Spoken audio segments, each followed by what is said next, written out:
Welcome, listeners, to the Overlooked podcast, which is one of the podcasts that is produced by TunukaMedia. I'm your host, Yemi, and every week I bring you overlooked stories from all over the world. The world is a vast and diverse place, so these stories will include the good, the bad, and the weird. Be sure to come back each week, share the podcast with your friends, and hit the magic subscribe button. To get regular updates on the show and what we're up to, connect with TunukaMedia on social media. Your support is priceless, so don't forget to give a like or a high rating wherever you enjoy your podcasts. Now, it's time for this week's episode. Hi, welcome to new listeners and welcome back if you have not been here before. Our highlight story is about a pretty cute and fairly unique puppy. My favorite story this week concerns recent reports that video game play had a small but positive correlation with well-being. In addition, we'll discuss how Norway plans to no longer punish people for small quantities of drugs, how scientists at Yale use stem cells to seemingly repair spinal cords, and an update on the ongoing crisis in Tigray, Ethiopia. So, let's get right into the stories for this week. Employees at Israel's National Sea Turtle Rescue Center are treating endangered green sea turtles affected by a devastating oil spill that has coated Israel's coast with thin black tar. An Israeli court has currently banned the publication of all details of the investigation related to the oil spill. However, Israel's Nature and Parks Authority has called the spill one of the country's worst ecological disasters on record. The spill coated most of Israel's 120 miles or 195 kilometers of Mediterranean coastline with sticky tar. It has caused extensive damage to wildlife, including sea turtles. Workers at the Sea Turtle Rescue Center in Michmoret, north of Tel Aviv, have been removing the toxic substances from the airways of 11 reptiles and found a creative way to flush it out of their digestive tracts, using a substance that is like mayonnaise or like mayo, depending on how you pronounce it. A lot of the articles that I read for this story had the substance lost in translation. In the initial article from Associated Press, it says that the substance was like mayonnaise, but in a lot of reports, it says the substance is mayonnaise. So I think I'm just going to go with Associated Press and you can read the rest through the link in bio. Anyway, while the government has prevented the publication of details, Life Science reported about the mysterious toxic tar balls across Israel's coastline sometime in mid-February. Norway has now put plans in place to decriminalize the personal use of illicit drugs in small quantities, citing recommendations from the United Nations and the World Health Organization. While the act itself will remain illegal, it will not be criminally punishable because responsibility will shift from the justice sector to the health services sector. The proposed law has created some controversy from opposition parties. Norway's Central Party, for example, warns that the law could lead to more drug use and not less. This issue is likely to become more prominent as the country approaches the parliamentary elections to be held later this year. And depending on when you're listening, this year refers to 2021. Mount Etna has erupted 4 times in the last 6 days.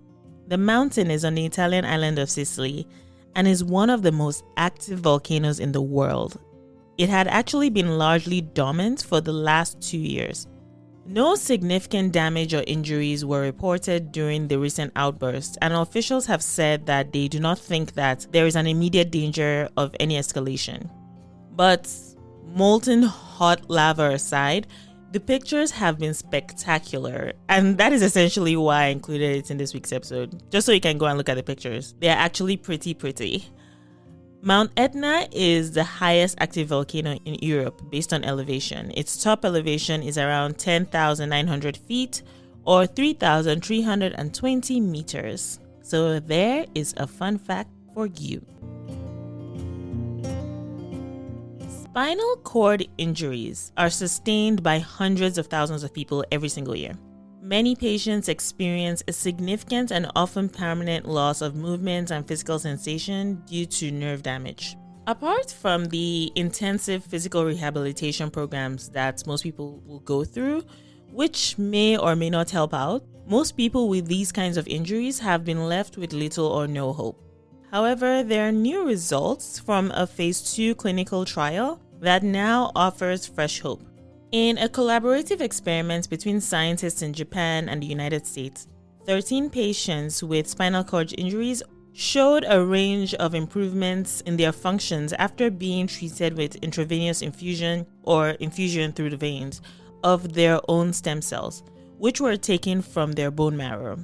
The stem cells in question are called mesenchymal stem cells, which are multipotent adult stem cells. And multipotent means that the stem cells can develop into more than one cell type, and it enables them to repair bone, cartilage, muscle, or fat tissue.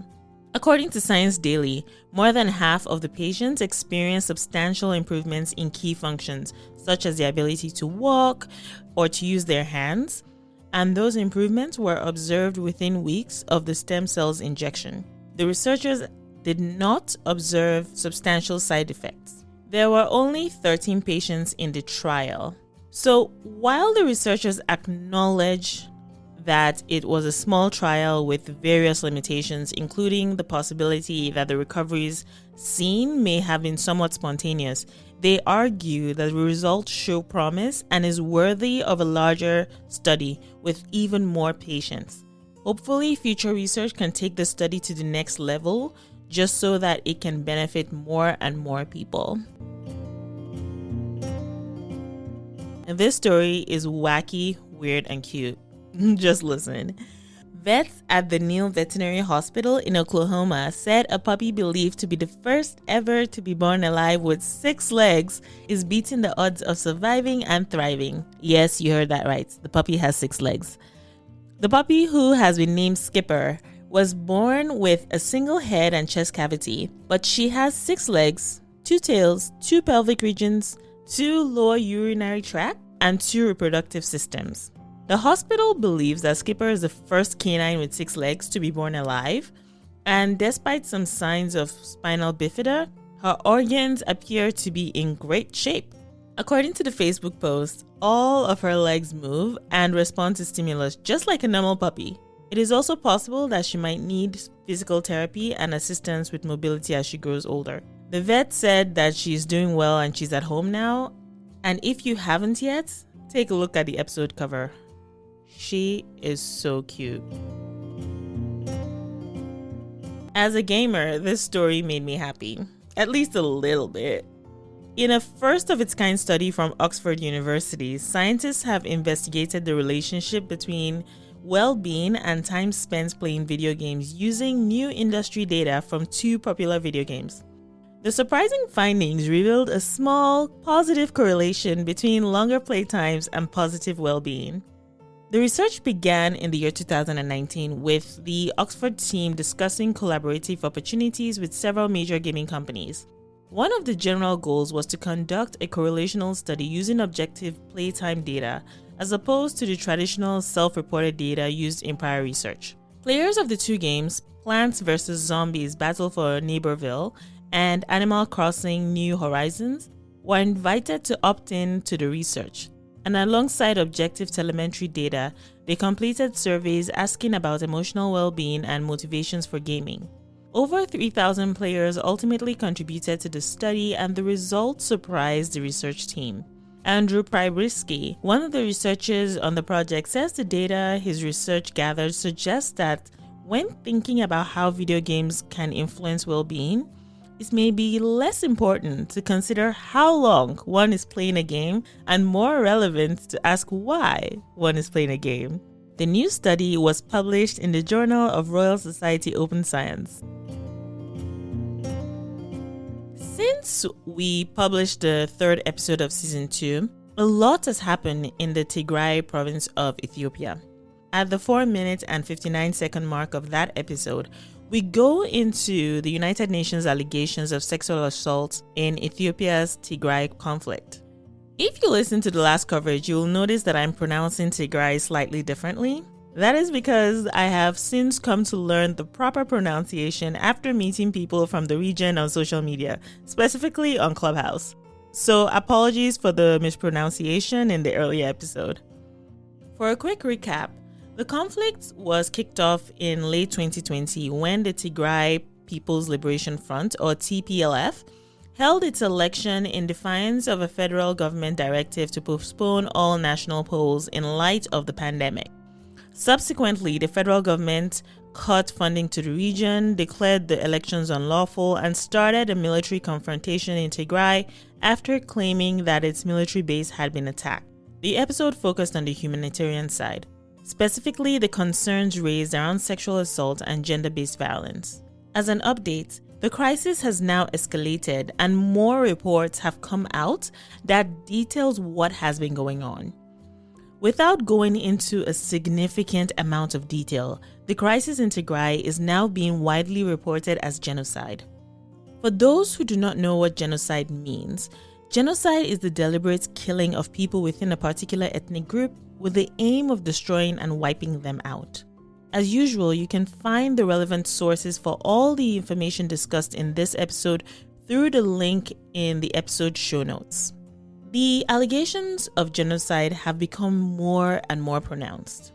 For example, CNN recently published a report in which they interviewed 12 eyewitnesses, more than 20 relatives of survivors, and photographic evidence to shed light on what happened in November 2020.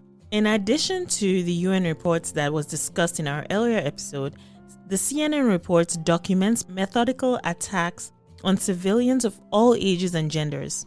According to CNN, the initial attack reportedly started at an Orthodox church, but continued door to door. If you choose to read this or any other reports that I reference, understand that some of the information being shared is not suitable for all audiences. So please read at your own discretion. Tens of thousands of people are now believed to have been killed, missing, or hiding in refuge since November, despite the Ethiopian Prime Minister Abiy Ahmed maintaining that no civilians were harmed. Notably, despite eyewitness accounts seeing soldiers from neighboring Eritrea, the Ethiopian Prime Minister denied that there were soldiers from Eritrea present. There have been other reports from Amnesty International, the New York Times, and a few others that go into details about issues that range from the humanitarian crisis to the economic crisis. The UN has also called on Ethiopia to allow humanitarian access into the region. A look inside Ethiopia is muddy at best. The government has restricted access of independent international journalists and has also restricted the delivery and distribution of aid.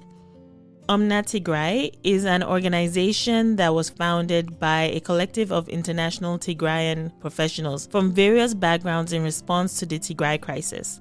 The website omnatigray.com is consolidating news and updates on the crisis, so would be a pretty good resource for anyone that is interested in following the issue.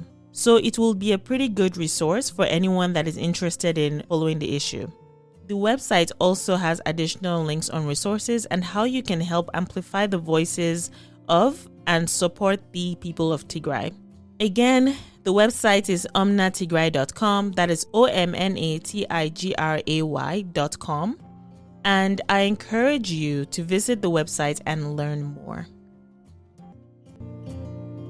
Aaron Epstein is an absolutely epic 90-year-old human.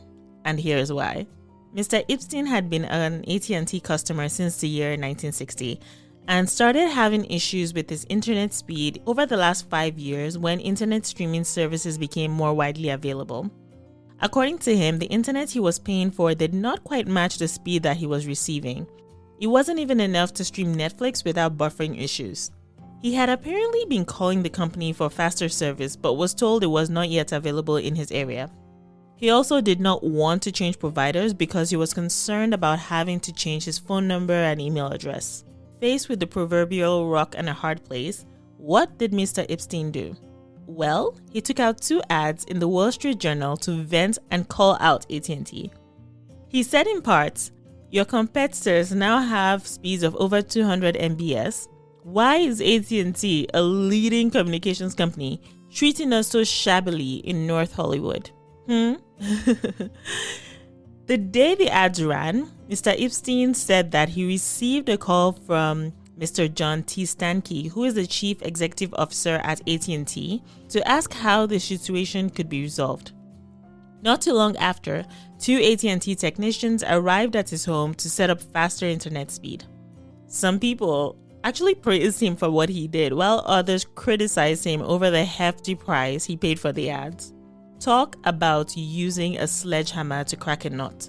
But hey, he got the job done, right? So what do you think? Overkill or absolutely worth it? With that, we are wrapping up the episode for this week. So in case I don't hear from you over on our Instagram page, good morning, good afternoon, good evening, and good night. Have a good week.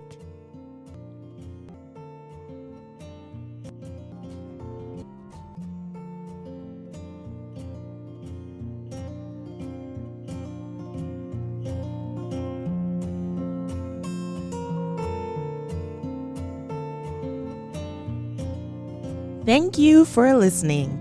Don't forget to tune in every week for a new episode.